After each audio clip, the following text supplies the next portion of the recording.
Welcome to The Explainer. Today, we've got a wild one for you. It's a case that kicks off with a classic and really dangerous act of road rage, but ends up in this high-stakes legal battle over one tiny missing line on a traffic ticket. So, let me ask you this. Is it possible to be totally guilty, caught dead to rights on video, and even have a court agree you did it, but still walk away the winner? Well, in this story, the answer was almost yes, and the reason why is a whole lot more interesting than you'd think.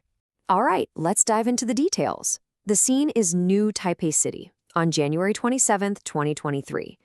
You've got this one driver whose impatience with a taxi in front of him is about to set off a chain reaction that would test the very limits of the law. The dashcam footage tells the whole story. It's just crystal clear.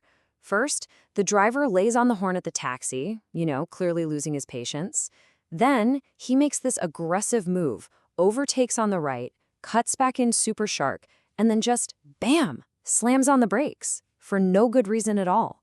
The taxi had absolutely no time to react and smashed right into him. It was a textbook and incredibly dangerous brake check. As you'd expect, the authorities came down pretty hard. The driver got hit with an NT $18,000 fine, and he was ordered to go to a road safety class. But the real kicker? They suspended his driver's license. Yep, took him right off the road. And if that wasn't bad enough, the guy couldn't even keep his story straight. He first told the police he braked because he saw a speed camera. Okay. But then in court, he completely changes his tune, claiming his mother screamed in the passenger seat. The court was just not buying it, especially since his mom's testimony didn't really back him up. So yeah, at that point, his credibility was pretty much shot. So you've got clear video evidence, the driver's excuses are falling apart. This should be an open and shut case, right? Well, this is exactly where our story takes its first huge turn.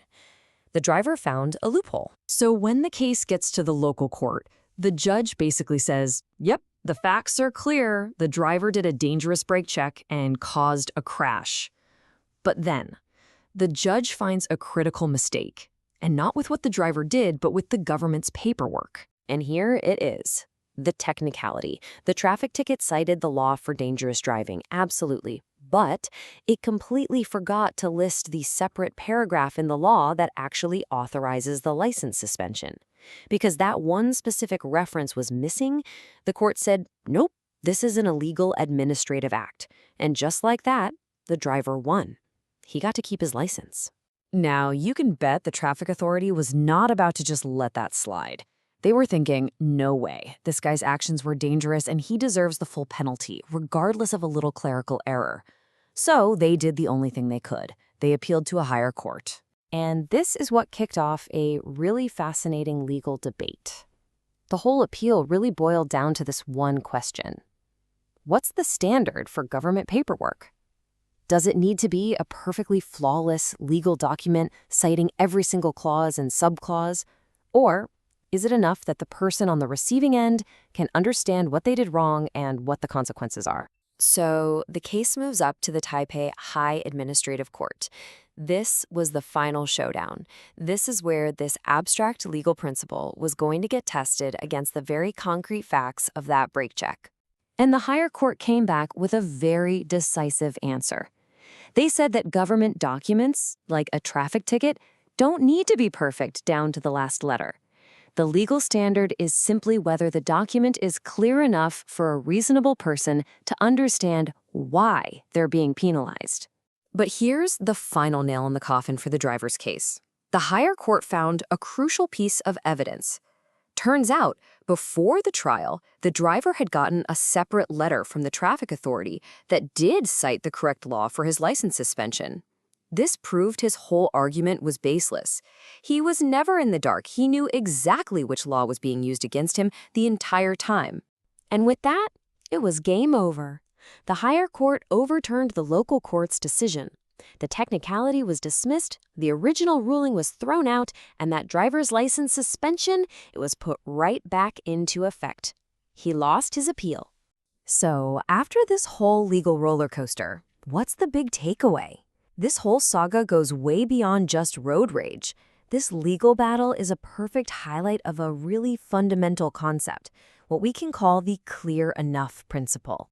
So, what is this principle exactly? Well, in short, it just says that government notices don't have to be absolutely perfect legal documents. The real test is just clarity. Can an ordinary person understand why they're being penalized? If the answer is yes, then a minor clerical error can't be used as a get out of jail free card. And this is why it really matters. This principle strikes a balance. On one hand, it keeps the government from being totally paralyzed by tiny, insignificant mistakes. But on the other hand, it protects our right to know exactly why a decision is being made against us so that we can challenge it fairly if we need to. Ultimately, this whole case leaves us with a pretty fundamental question about our legal system. What do we actually value more? Having flawless bureaucratic paperwork or making sure that practical, understandable justice is served?